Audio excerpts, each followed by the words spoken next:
இந்த கதையில் வர மாடசாமி கிழவன் சாக கிடக்கிறான். அவன் வறுமை நிலையில் இருந்தப்ப அவன் வளர்த்த பசுமாட்டின் ஆதரவால் தான் அந்த குடும்பம் வாழ்ந்தது. ஆனால் இப்போது அவனைப் போலவே அந்த பசுமாடும் வற்றி கிடக்குது. பயன்படாத அந்த மாட்டை வித்துடணும்னு மாடசாமியின் மகன் அடம் பிடிக்கிறான். அந்த குடும்பத்தார் அவர்களோட நன்றி கடனை அந்த பசுவுக்கு காட்டினாங்களா இல்லையான்னு சொல்கிறது தான் இந்த கதை. இந்த கதையை திருதாரை தமிழ்மதி அவர்கள் எழுதியிருக்காங்க. வணக்கம், உங்கள் சிநேகிதி மாலதி மகாதேவன். வாங்க இப்போ கதை கேட்கலாம். நாட்டாமை செல்லத்துறை கவலை தோய்ந்த முகத்துடனே அந்த ஓலை வீட்டுக்குள்ளே நுழைந்தார். உள்ளே கயிற்றுக்கட்டிலில் மாடசாமி கிழவனை கெடுத்தியிருந்தாங்க. உடல் வற்றி உருக்குலைந்து போயிருக்க கண்கள் மூடியிருந்தது. அவன் உயிரற்ற பிணமல்ல என்பதற்கு அத்தாட்சியாக தொண்டை குழியில் இருந்த எலும்பு மட்டும் மேலும் கீழும் போய்கொண்டிருந்தது. கட்டிலை சுற்றிலும் உட்கார்ந்திருந்த 4-5 பெண்கள் இவரை கண்டதும் எழுந்து வணக்கம் சொன்னார்கள். செல்லதுரை மாடசாமியையே சிறிது நேரம் உற்று பார்த்தார். உழைத்து உழைத்து ஓடாய் தேய்ந்தான்னு சொல்வாங்களே, அது இப்படி தான் இருக்குமோ அப்படின்னு நினைத்து கொண்டார். அவன் தலை அருகில் கண் கலங்கி நின்றிருந்த சின்னத்தாயிடம் திரும்பினார். ஏமா, நீ புள்ளத்தாச்சி பொண்ணு வேற, இப்படி கண்ணை கசக்கிட்டு இருந்தா எப்படி? உங்கள் அப்பாவை பார்த்த டவுன் டாக்டர் தான் கையை விரிச்சிட்டாரே. சரி, உன்னோட அண்ணாவுக்கு ஆள் அனுப்புனீங்களா? 2 நாள் ஆச்சு, இன்னும் வரலையா அவன்? இல்லைங்க ஐயா. நாட்டாமைக்கு அடுத்து என்ன சொல்கிறதுன்னு தெரியல. மனித வாழ்வே விசித்திரமானது தான். நம்பிக்கையானவர்கள் என நம்பும்போது காலை வாரி விடுவதும் வெறுப்பவர்கள் கடைசியில் ஒட்டி உறவாடுவதும் இந்த உலகத்தில் சகஜமாய் நடந்து கொண்டிருப்பது தான். சுந்தரன் விஷயத்திலுமா என்று தோன்றியது அவருக்கு. மாடசாமி யாருக்காக தன் செல்வத்தையும் உடலையும் வாழ்க்கையும் தேய்த்து கொண்டானோ அவன் கடைசி நேரத்தில் உயிர் பிரியக்கூடிய தருணத்தில் கூட பக்கத்தில் இருந்து கவனித்து கொள்ள முடியவில்லை. ஒவ்வொருவரும் மகனுக்கு செய்வது கடமை என்றாலும் மாடசாமி செய்தது போல சற்று அதிகப்படிதான். ஆனால் அவன் துரதிர்ஷ்டம். சின்னத்தாயிடம் நிமிர்ந்தார். சரிம்மா, எனக்கு நந்தங்காட்டு தோட்டம் வரையில் சின்ன வேலை, போயிட்டு வந்துடுறேன். ஏதாவது ஒன்றுன்னா உடனே சொல்லி அனுப்புமா என்றார். வீட்டை விட்டு வெளியே வந்தார். கிளம்பினார். அவர் மனதில் மாடசாமியின் உருக்குலைந்த தேகம் கண்களில் வந்து கொண்டிருந்தது. ஏறத்தாழ 30 வருடங்கள் இருக்கும். மாடசாமி இந்த கிராமத்திற்கு பஞ்சம் பிழைக்க வந்தவன்தான். அவனை நாட்டாமை தான் ஆதரித்து வந்தார். அவன் இந்த கிராமத்துக்கு வரும்போது சுந்தரனுக்கு 7-8 வயது இருக்கும். சொந்தமாக ஒரே ஒரு கறவை மாடு மட்டும்தான் அவன் கூட வந்தது. கையில் தவழும் குழந்தையாக சின்னத்தாயி பிறக்கும்போதே அவள் தாய் பாப்பாத்தி கண்ணை மூடிவிட்டாள் என்று கேள்விப்பட்டிருந்தார்.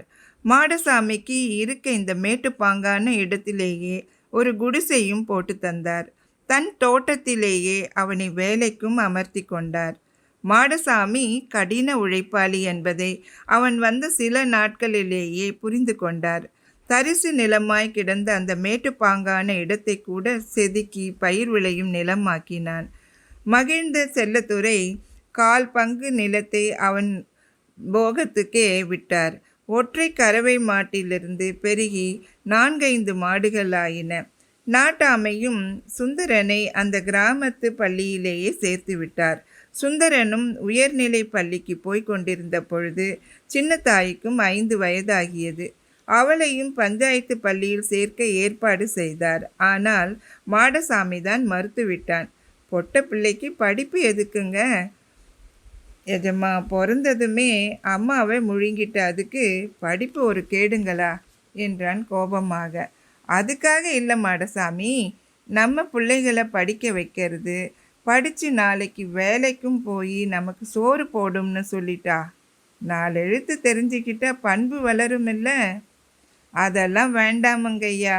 கடைசி காலத்தில் கஞ்சி ஊற்ற சுந்தரன் ஒருத்தன் படிக்க வச்சாலே போதுமுங்க. என்ன இருந்தாலும் இவ அடுத்த வீட்டுக்கு போகிறவ தானே. அவரும் எவ்வளவோ வாதாடி பார்த்திருக்கிறார். மாடசாமியோ மசியவில்லை.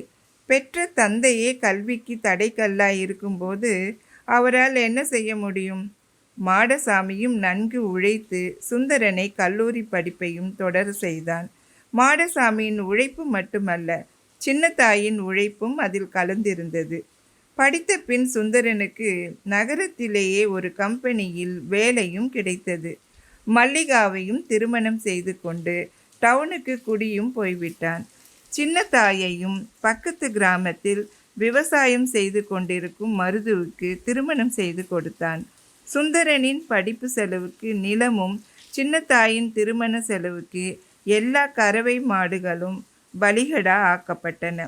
எவ்வளவோ சிரமம் இருந்தாலும் தான் ஊருக்கு வந்த பொழுது இருந்த ஒற்றை மாட்டினை மட்டும் ஈற்றுப்பேறு முடிந்தாலும் அதை அவன் விற்கவில்லை. தனக்கு வாழ்வளித்த அந்த மாட்டினை நன்றி கடனாக வைத்து கொண்டான். கிராமத்துக்கு அடிக்கடி வந்து கொண்டிருந்த சுந்தரனும் அவன் அனுப்பும் பணமும் படிப்படியாக குறைந்து கடைசியில் நின்றும் போனது. இந்த நிலையில்தான் மாடசாமிக்கு திடீரென்று நோய் தாக்கியது. படுத்த படுக்கையானான். அவன் உழைப்பின் கடமை முடிந்துவிட்டது என நினைத்தோ என்னவோ யமன் அவன் உயிரை எடுக்க நேரம் பார்த்து கொண்டிருந்தான். மாடசாமியின் நிலையை கேட்டு செல்லதுரை வருத்தப்பட்டார். சுந்தரனுக்கு ஆள் அனுப்பி தகவல் சொல்ல சொன்னார். அவனோ 2 நாள் ஆகியும் வருகிற பாடில்லை. டவுனுக்கு போனதிலிருந்து பந்த பாசம் எல்லாம் அவன் உடம்பிலிருந்து அற்று விழுந்து விட்டதா என்ன என குழம்பிக் கொண்டிருந்தார் நாட்டாமை செல்லதுரை. அன்று மாலையே சுந்தரனும் அவன் மனைவி மல்லிகாவும் ஒரு வழியா வந்து சேர்ந்தாங்க. சுந்தரன் சற்று பருத்திருந்தான்.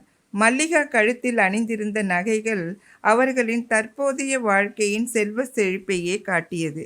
தாங்கள் தகவல் கிடைத்து உடனே புறப்பட்டு வராததற்கு காரணம் அவனுக்கு அலுவலகத்தில் லீவு கிடைக்காததுதான் என அவனே நாட்டாமையிடம் விளக்கம் சொன்னான்.